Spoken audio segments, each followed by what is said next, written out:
ನಮ್ದು ಉತ್ತರ ಕನ್ನಡ ಕರಾವಳಿ ಸರ್. ಇಲ್ಲಿ ಮೀನುಗಾರರು ಸ್ವಾಭಿಮಾನಿಗಳು. ಒಂಥರ ಬೆಳಗಿನ ಸಮುದ್ರದ ಅಲೆಗಳ ಹಾಗೆ ತಂಗಾಳಿಗೆ ಶಾಂತವಾಗಿರ್ತಾರೆ. ಆದರೆ ಒಮ್ಮೊಮ್ಮೆ ಬಿರುಗಾಳಿ ಬೀಸುತ್ತೆ ಸರ್. ಆಗ ಅಲೆಗಳು ಬೋರ್ಗರಿತವೆ.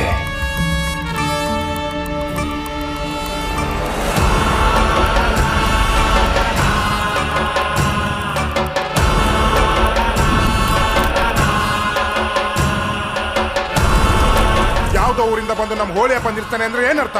ಅವ ಯಾರು?